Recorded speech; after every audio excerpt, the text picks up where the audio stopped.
This channel does not promote any violent, harmful, or illegal activities. All content provided by this channel is meant for an educational purpose only.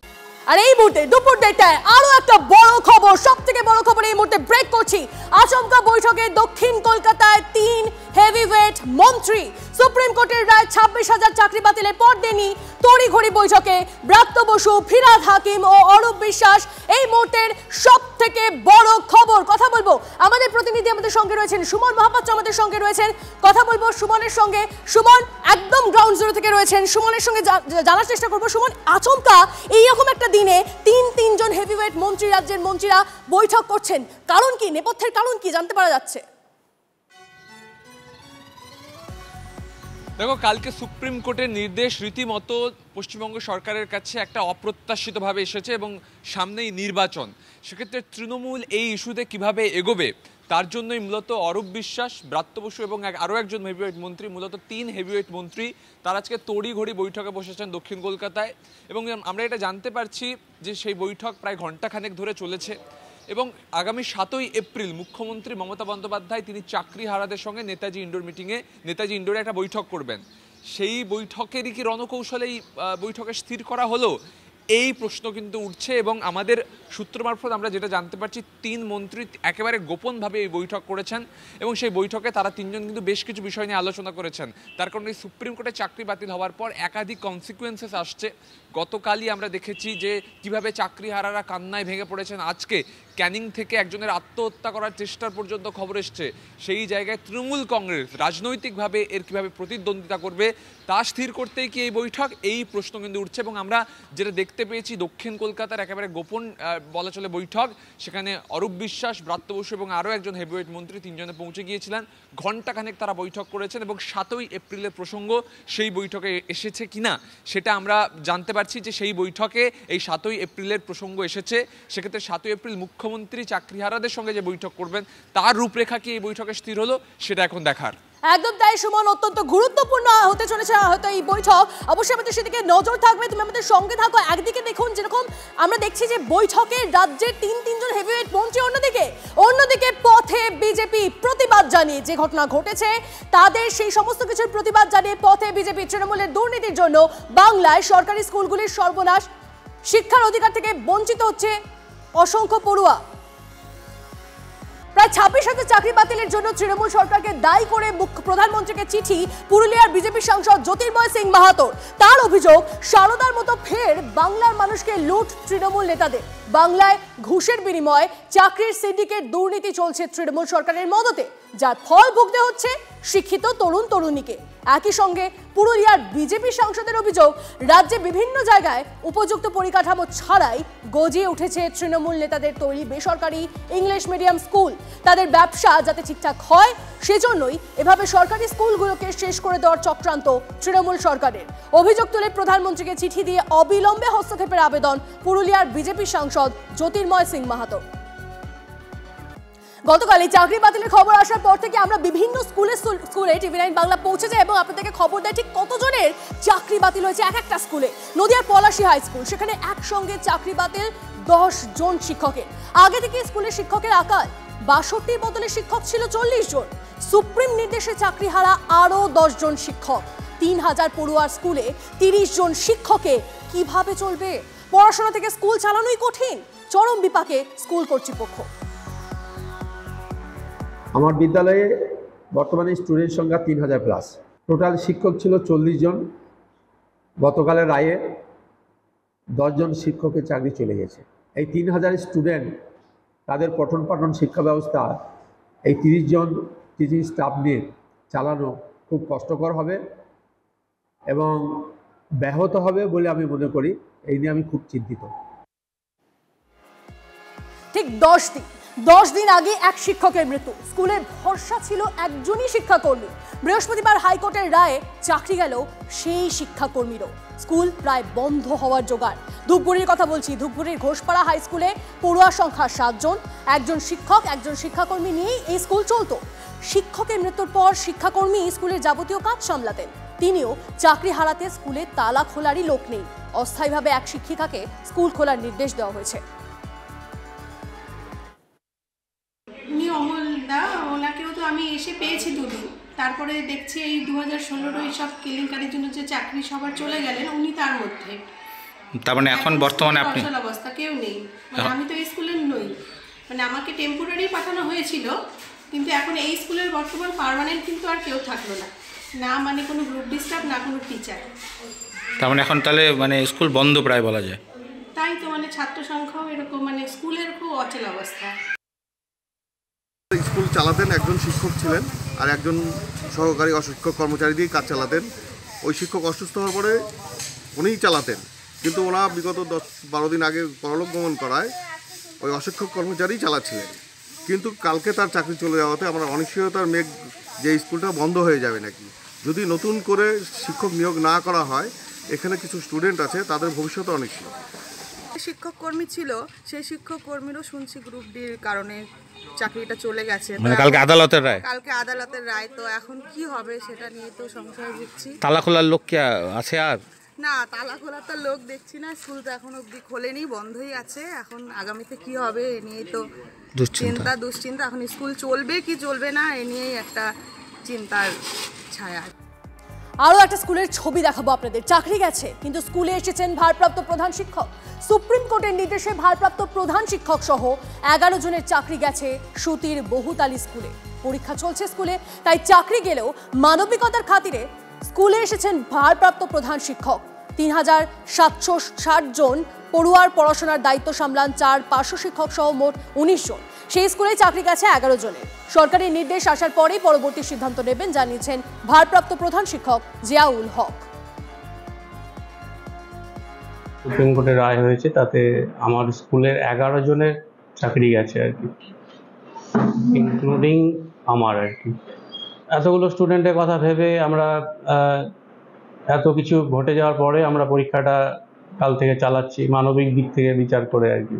একটা স্কুলের দায়িত্বভার হঠাৎ করে তো অর্পণ করা যায় না, একটু সময় লাগে আর কি। যেহেতু খবরটা হঠাৎ করে পেয়েছি, তাই একটু সময় লাগবে। হয়তো অনেক ব্যাপার আছে, যে হিসেব নিকেশের ব্যাপার থাকে, অনেক কিছু থাকে, যেগুলো সব কিছু করে আমাদের ম্যানেজিং কমিটিকে দায়িত্বভার তুলে দিতে হবে। এই জন্যই আর পরীক্ষাটা চালানোর জন্য আজকে স্কুলে আসা। তৃণমূল সরকারের নিয়োগ দুর্নীতির জন্যই চাকরিহারা 26,000 শিক্ষিত তরুণ তরুণী। অভিযোগ তুলে বিকাশ ভবন অভিযানে এবিভিপি। ব্যারিকেডের উপরে উঠে বিক্ষোভ, পুলিশের সঙ্গে ধস্তাধস্তি, তুমুল ধস্তাধস্তি, সেই ছবি আপনাদেরকে দেখাবো। দেখুন, তৃণমূল সরকারের নিয়োগ দুর্নীতির জন্যই চাকরিহারা 26,000 শিক্ষিত তরুণ তরুণী। এই অভিযোগ তুলে বিকাশ ভবন অভিযানে এবিভিপি। ব্যারিকেডের উপরে উঠে বিক্ষোভ, পুলিশের সঙ্গে তুমুল ধস্তাধস্তি।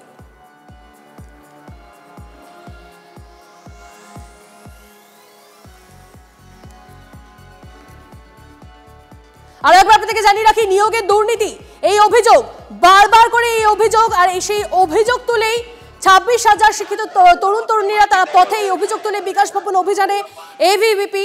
ব্যারিকেডের উপর উঠে তারা বিক্ষোভ দেখাচ্ছে, পুলিশের সঙ্গে ধস্তাধস্তি। একের পর এক ছবি TV9 বাংলায়।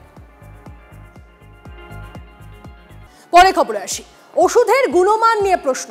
রাজ্য ড্রাগ কন্ট্রোলের বড় পদক্ষেপ, সরকারি হাসপাতালে ওষুধ সরবরাহকারী সংস্থার লাইসেন্স বাতিল। ওষুধের গুণমান নিয়ে প্রশ্ন, লোকনাথ মেডিকেলের লাইসেন্স বাতিল, এমনটাই খবর আমরা পাচ্ছি। সৌরভ, আমাদের প্রতিনিধি সৌরভ আমাদের সঙ্গে রয়েছেন সরাসরি। সৌরভের থেকে একটু ডিটেলসে জানি। সৌরভ, ঠিক কি অভিযোগ, কি কি সামনে আসছে, আমাদের কাছে কি তথ্য? মেদিনীপুর মেডিকেল কলেজ কাণ্ডের পর রাজ্য ড্রাগ কন্ট্রোল পরিদর্শনে নেমেছিল স্বাস্থ্য দপ্তরের নির্দেশে, এবং সেই পরিদর্শনের থেকেই এই চোখ কপালে তোলা তথ্য সামনে এসছে। লোকনাথ মেডিকেল হচ্ছে সরকারি যে মেডিকেল কলেজ হাসপাতালগুলো রয়েছে, সেই সমস্ত সরকারি মেডিকেল কলেজ হাসপাতালে তারা ওষুধ সরবরাহকারী সংস্থা হিসেবে বিবেচিত হয়। সেই লোকনাথ মেডিকেলের যে দোকান রয়েছে, সেখানে হানা দিয়ে রাজ্য ড্রাগ কন্ট্রোল যে অভিযোগগুলো করেছে, যে কারণেই লাইসেন্স বাতিল হয়েছে। এক, এক্সপায়ারি মেডিসিন, মেয়াদ উত্তীর্ণ মেডিসিন রেফ্রিজারেটরের মধ্যে মজুত করে রাখা ছিল। 2, এক্সপায়ারি মেডিসিন অত্যন্ত সযত্নে রাখা ছিল। 3, 2 থেকে 8 ডিগ্রি সেন্টিগ্রেডের মধ্যে যে ওষুধগুলো রাখা দরকার, সেই ওষুধগুলো 2 থেকে 8 ডিগ্রি সেন্টিগ্রেডের মধ্যে রাখা ছিল না। 4, মেঝের মধ্যে নোংরার মধ্যে ওষুধের পাতা পড়েছিল। 5, এই যে স্টক যেভাবে মেনটেন করা দরকার সেই স্টক সেভাবে মেনটেন করা হয়নি। পারচেস বিল, অনেক ক্ষেত্রেই সন্দেহভাজন ওষুধের পারচেস বিল পাওয়া যায়নি। 6, যে সমস্ত নট সেলেবল যে মেডিসিনগুলোকে সেগুলোকে সেলেবল মেডিসিনে রাখা ছিল। এইভাবে 10টি কারণ দেখিয়ে লোকনাথ মেডিকেলের লাইসেন্স বাতিল করা হয়েছে।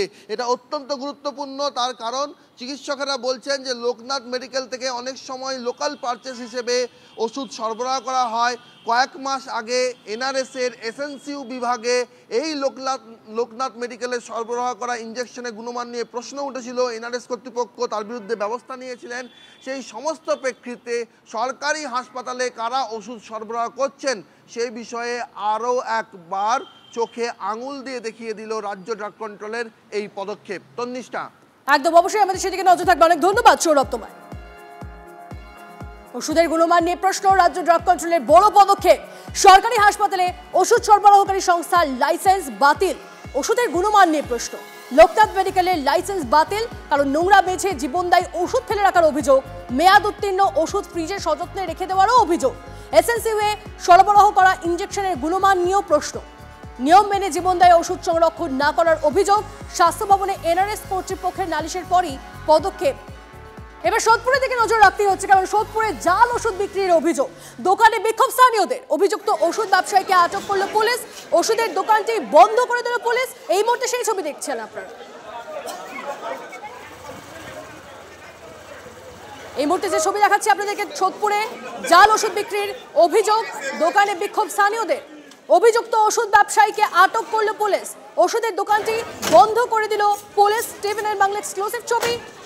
সোদপুরে জাল ওষুধ বিক্রি চলছিল বেশ কিছুদিন ধরে এবং তারপরে সেই অভিযোগকে সামনে রেখেই দোকানে বিক্ষোভ দেখায় স্থানীয়রা। অভিযুক্ত ওষুধ ব্যবসায়ীকে আটক করে পুলিশ, ওষুধের দোকানটি বন্ধ করে দেওয়া হয়েছে। এই মুহূর্তে সেই ছবি দেখাচ্ছি আপনাদেরকে। পাথর প্রতিমা ঢোলাহাটে বিস্ফোরণ কাণ্ডে গ্রেপ্তার আরো একজন। এই মুহূর্তের খবর, গ্রেপ্তার ধৃত চন্দ্রকান্ত বণিকের ভাই তুষারকান্ত বণিক। আরো একবার আপনাদের জানিয়ে রাখি, এই মুহূর্তে ব্রেকিং নিউজ, পাথর প্রতিমা ঢোলাহাটে বিস্ফোরণ কাণ্ডে গ্রেপ্তার আরো এক। গ্রেপ্তার ধৃত চন্দ্রকান্ত বণিকের ভাই তুষারকান্ত বণিক। গত 31শে মার্চ ঢোলাহাটে বাজি কারখানায় বিস্ফোরণে মৃত্যু হয় একই পরিবারের 4 জন শিশু সহ 8 জনের। ঘটনার পরেই বাজি কারখানার মালিক চন্দ্রকান্ত বণিককে গ্রেপ্তার করে পুলিশ। ঘটনার পরেই পালায় চন্দ্রকান্তের ভাই তুষারকান্ত বণিক। আরো একবার আপনাদের জানিয়ে রাখি, পাথর প্রতিমায় যে ভয়াবহ বিস্ফোরণ হয় এবং সেই বিস্ফোরণ কাণ্ডেই ঢোলাহাটে সেই বিস্ফোরণ কাণ্ডে গ্রেপ্তার আরো একজন। এই মুহূর্তে ব্রেকিং নিউজ, গ্রেপ্তার ধৃত চন্দ্রকান্ত বণিকের ভাই তুষারকান্ত বণিক।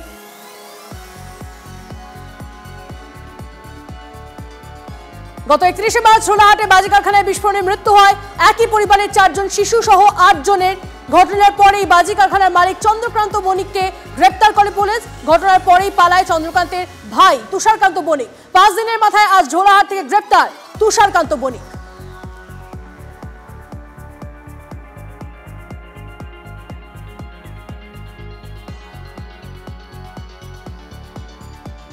শুভেন্দু আমাদের প্রতিনিধি আমাদের সঙ্গে রয়েছেন। শুভেন্দু, পাথর প্রতিমা ঢোলাহাটে বিস্ফোরণ কাণ্ডে গ্রেপ্তার আরো এক, তাকে কোথা থেকে গ্রেপ্তার করা হলো যদি ডিটেইলসে জানাও।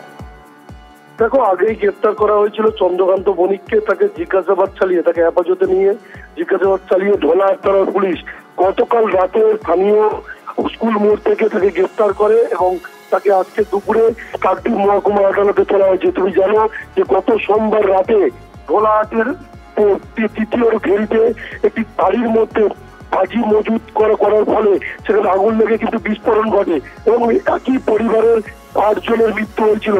তারপরেই কিন্তু বড়সড় প্রশ্ন দেখা দিয়েছিল যে এই বাজিগুলো কেন মজুত করা হয়েছিল, কাদের মদতে মজুত করা হয়েছিল। তারপরে পুলিশ তদন্ত নেমে চন্দ্রকান্ত বণিক ওই কারখানার মালিককে গ্রেপ্তার করে এবং তাকে জিজ্ঞাসাবাদ চালিয়ে গতকাল রাতে তার ভাইকে চন্দ্রকান্ত এবং তুষার বণিককে গ্রেপ্তার করে। আজকে কাকদ্বীপ মহকুমা আদালতে তোলা হয়েছে, তাকে হেফাজতে নেওয়ার জন্য আদালতে আবেদন জানিয়েছে ঢোলাহাট থানার পুলিশ। বেশ বেশ, ধন্যবাদ শুভেন্দু। এদিকে ব্যাংককে মোদি ইউনুস বৈঠক, বিমস্টেক সম্মেলনে 500 বৈঠকে মোদি ইউনুস। হাসিনা ক্ষমতাচ্যুত হওয়ার পর প্রথমবার মুখোমুখি মোদি ইউনুস। ভারত বাংলাদেশের সম্পর্ক বহু পুরনো। ভারত দেখো নানান প্রভোকেশন সত্ত্বেও বাংলাদেশের সম্বন্ধে কোনো ধরনের বিরূপ আচরণ করেনি। ওরা ভারত বিদ্বেষ ছড়িয়েছে, আমরা বাংলাদেশ বিদ্বেষ ছড়াইনি। কিন্তু বাংলাদেশের যে আচরণ আমাদের ভারতের খারাপ লাগার কথা, সেটা উনি বাংলাদেশের যিনি উপদেষ্টা, প্রধান উপদেষ্টা, চীনে গিয়ে তিনি বলেছিলেন নর্থ ইস্টের যে সমস্ত 7 সিস্টার আছে সেটা একটা মোটামুটি ভাবে চীনের যাতে আগ্রাসী ভূমিকা সেখানে থাকে, বাণিজ্যিক হোক বা সামরিক হোক। মোথাবাড়ি সহ রাজ্যের বিভিন্ন জায়গায় হিন্দুদের উপর আক্রমণের অভিযোগ। বঙ্গভবনের সামনে প্রতিবাদ বিজেপির। দিল্লি পুলিশের সঙ্গে ধাক্কাধাক্কি, বিক্ষোভকারীদের ব্যারিকেড সরিয়ে এগিয়ে যান বিজেপি কর্মীরা। কেন্দ্রীয় মন্ত্রী সুকান্ত মজুমদারকেও আটক করল স্বরাষ্ট্র মন্ত্রক নিয়ন্ত্রণাধীন দিল্লি পুলিশ। বিজেপির বিক্ষোভে এই মুহূর্তে ধুন্ধুমার দিল্লির হেলি রোড। এই মুহূর্তে যে ছবি আমরা দেখতে পাচ্ছি, সুকান্ত মজুমদার সহ বিজেপি সাংসদদের নেতৃত্বে এই মুহূর্তে দিল্লির বঙ্গভবনের সামনে এই মুহূর্তে বিক্ষোভ চলছে। মোথাবাড়ি সহ পশ্চিমবঙ্গের বিভিন্ন জায়গাতে যেভাবে অশান্তির ঘটনা ঘটছে, সেক্ষেত্রে পশ্চিমবঙ্গ পুলিশ এবং সরকারের ভূমিকা নিয়েই দিল্লির মাটিকে বিক্ষোভের জায়গা হিসেবে তারা বেছে নিয়েছেন। যে জায়গায় আমরা দাঁড়িয়ে রয়েছি সেখান থেকে কার্যত ঢিলছোড়া দূরত্বে বঙ্গভবন, এবং দিল্লি পুলিশের তরফ থেকে স্পষ্টভাবে জানিয়ে দেওয়া হয়েছে বিএনএস এর 163 ধারা অনুযায়ী এখানে কোনো রকম জমায়েত করা যাবে না। কিন্তু এই মুহূর্তে যে ছবি আমরা দেখতে পাচ্ছি, দিল্লি পুলিশ এই মুহূর্তে যারা এখানকার কর্মী, যারা এখানে নেতৃত্ব দিয়েছিলেন, তাদেরকে এখানে জোর করে তাদেরকে বাসে তুলছে। যেখানে কেন্দ্রীয় মন্ত্রী সুকান্ত মজুমদার তিনি নিজে দাঁড়িয়ে বিক্ষোভ দেখাচ্ছেন, দিল্লি পুলিশ সেই সময়তে জোর করে ধরে তাদেরকে বাসে তুলছেন। এবং আমরা এই মুহূর্তে দেখতে এই ছবি কার্যত বেনজির। তার কারণ যে সময় কেন্দ্রীয় মন্ত্রী সুকান্ত মজুমদার তিনি নিজে দাঁড়িয়ে নেতৃত্ব দিচ্ছেন, সেখানে দিল্লি পুলিশের এভাবে জোর করে বাসে তোলার ঘটনা কার্যত বেনজির ঘটনা। আপাতভাবে দিল্লির মাটিতে বিজেপির এ ধরনের জঙ্গি আন্দোলন এক কথায় বেনজির। নয়াদিল্লি থেকে ক্যামেরায় অনুদীপ শর্মার সঙ্গে জ্যোতির্ময় কর্মকার, TV9 বাংলা।